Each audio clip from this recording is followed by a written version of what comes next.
Di kaki Gunung Sawal yang agung, terhampar sebuah kerajaan bernama Panjalu. Ini bukanlah negeri biasa. Udaranya terasa berat oleh dua kekuatan yang saling bertentangan, kekuatan para pertapa yang mencari hening di Gunung Suci, dan kekuatan para jawara yang namanya Panjalu, berarti sang jagoan. Di tanah yang keras dan subur inilah, di antara para pejuang dan para resi, Prabu Sanghyang Cakradewa memerintah. Namun, hatinya tidak pernah tenang, bukan karena musuh dari luar, tetapi karena darah dagingnya sendiri, putranya, Sanghyang Borosngora.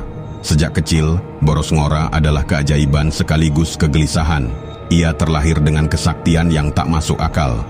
Baginya, berjalan di atas permukaan air yang beriak sama mudahnya, dengan menapak di tanah yang padat. Tak ada pendekar di seluruh Nusantara yang mampu membuatnya berkeringat. Tak ada wiku atau pendeta Hindu yang ilmunya sanggup menyentuh batas kekuatannya. Setiap lawan ia taklukkan, setiap tantangan ia menangkan dengan mudah. Namun, setiap kemenangan hanya meninggalkan rasa hampa yang lebih dalam. Kekuatan yang begitu besar telah menjadi sangkar emas yang mengurungnya, memisahkannya dari pengalaman manusia biasa.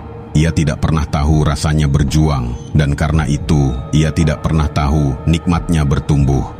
Di dalam istana yang megah, Prabu Cakradewa menatap putranya bukan dengan bangga, melainkan dengan cemas. Ia melihat api yang berkobar tanpa arah, kekuatan liar yang bisa membakar pemiliknya sendiri. Kegelisahannya memuncak dalam sebuah pertarungan ketika kain yang menutupi betis Borosngora tersingkap.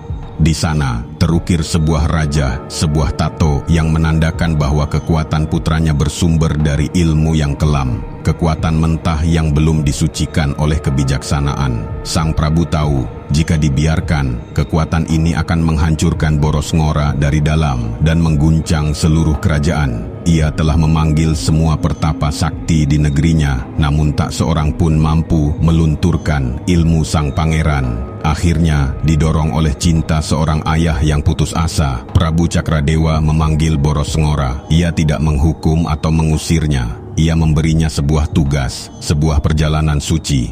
"Anakku," katanya dengan suara berat, "kekuatanmu sangat besar, tapi jiwamu kosong. Pergilah berkelana, carilah ilmu sejati yang akan memberimu tujuan. Jangan kembali sebelum kau menemukannya." Sebagai bekal, Sang Prabu tidak memberikan emas atau senjata pusaka. Ia menyerahkan sebuah benda yang aneh dan tampak tak berguna, sebuah gayung dari batok kelapa yang dasarnya penuh lubang. Namanya gayung Bungbas. "Bawalah ini," perintah Sang Prabu.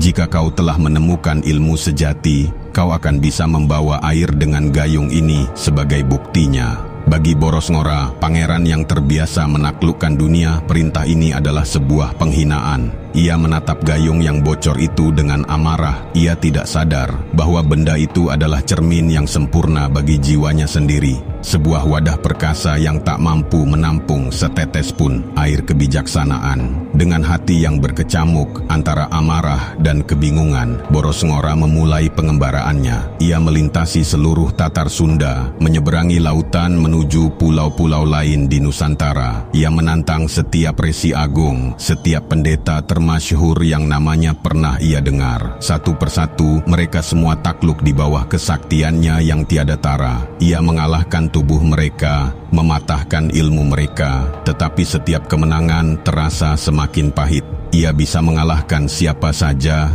tapi ia tidak bisa membuat gayung Bungbas itu menahan air.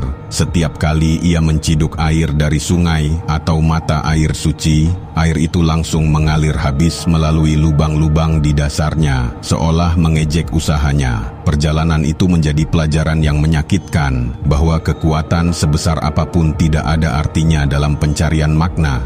Bulan berganti tahun. Keangkuhan sang pangeran terkikis oleh kelelahan dan keputusasaan. Egonya yang dulu setinggi gunung kini telah luluh lantak. Perjalanannya yang tanpa tujuan membawanya menyeberangi samudra yang luas, hingga akhirnya ia terdampar di tanah Hejaz yang gersang, di kota suci Mekah.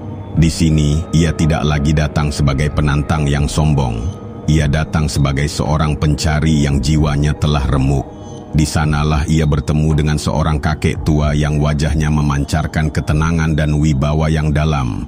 Untuk pertama kalinya dalam hidupnya, Boros Ngora tidak mengandalkan kekuatannya. Ia berhadapan dengan sesuatu yang tidak bisa ia taklukkan dengan ilmu kedigdayaan. Ia tidak ditantang bertarung, ia hanya ditatap dengan mata yang seolah bisa melihat langsung ke dalam kekosongan jiwanya. Di hadapan kebijaksanaan itu, Boros Ngora akhirnya menyerah. Ia melepaskan sisa-sisa kesombongannya, mengakui kehampaan yang selama ini ia sembunyikan di balik topeng kekuatan. Penyerahan diri inilah yang menjadi gerbang pencerahannya. Ia diajarkan bahwa kekuatan sejati bukanlah tentang menguasai dunia, melainkan tentang menguasai diri sendiri. Di tanah suci itu, ia dilahirkan kembali. Ia memeluk ajaran Islam dan diberi nama baru yang mencerminkan transformasinya, Haji Abdul Imam. Ketika Boros Ngora kembali ke Panjalu, ia bukan lagi pangeran haus kuasa yang pergi bertahun-tahun lalu. Ia telah menjadi seorang pemimpin yang tenang dan bijaksana. Ia tidak datang dengan tangan hampa.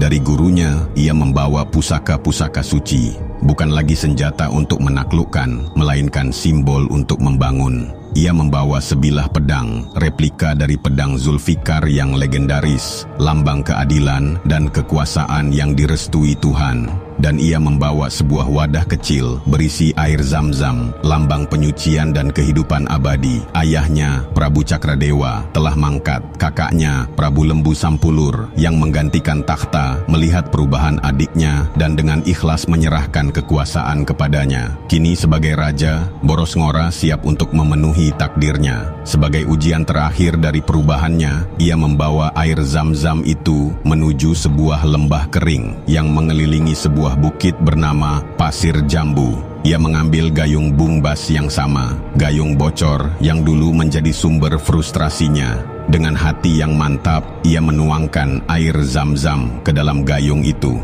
Ajaib, kali ini tak setetes pun air yang tumpah. Air suci itu tertampung dengan sempurna. Kemudian ia menumpahkan air dari gayung itu ke tanah lembah yang kering kerontang. Dan keajaiban yang lebih besar pun terjadi. Air itu terus mengalir dari gayung yang sama, seolah tak ada habisnya. Air itu membasahi tanah, menggenang, lalu meninggi, mengubah lembah gersang itu menjadi sebuah danau yang luas dan permai.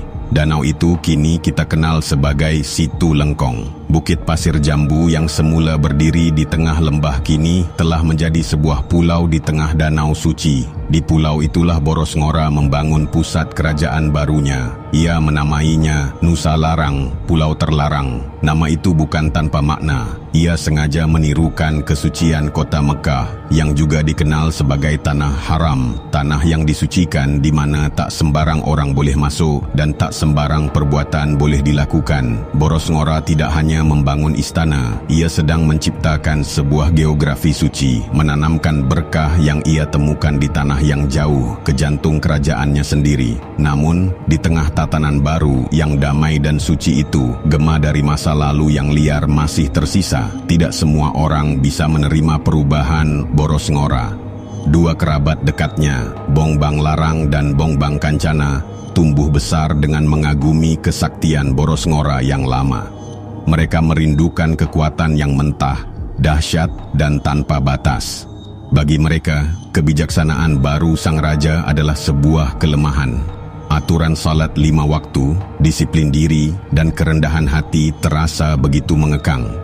Didorong oleh rasa iri dan penolakan, mereka bertekad untuk merebut kembali kekuatan lama yang mereka anggap sebagai kejayaan Panjalu yang sesungguhnya. Pencarian mereka membawa mereka ke sebuah tempat yang telah dinyatakan tabu oleh Boros Ngora. Sebuah kolam tersembunyi di kedalaman hutan yang disebut Kulah Terlarang.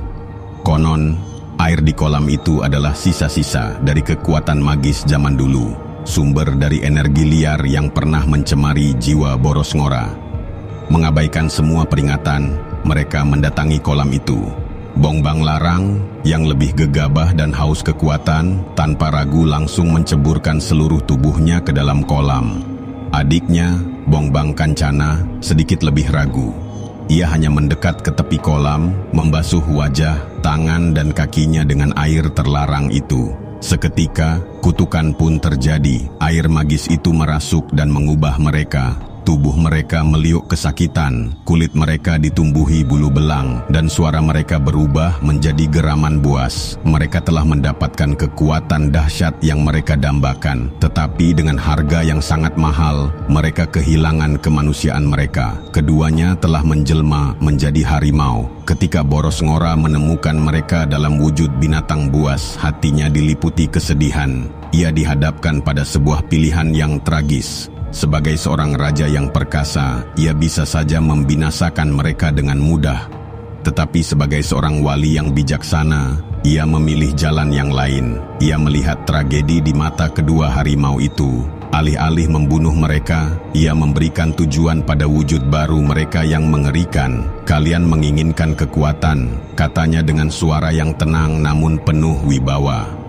"Maka gunakanlah kekuatan itu.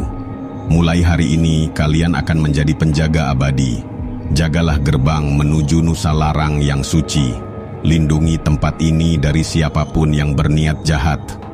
Maka kedua harimau itu pun tunduk. Kekuatan liar dari masa lalu tidak dimusnahkan, tetapi dijinakkan dan diintegrasikan ke dalam tatanan baru. Mereka menjadi penjaga di gerbang suci, sebuah simbol hidup dari bahaya yang telah ditaklukkan namun tidak dihilangkan, sebuah pengingat abadi akan kekuatan purba yang selalu mengintai di batas-batas wilayah suci.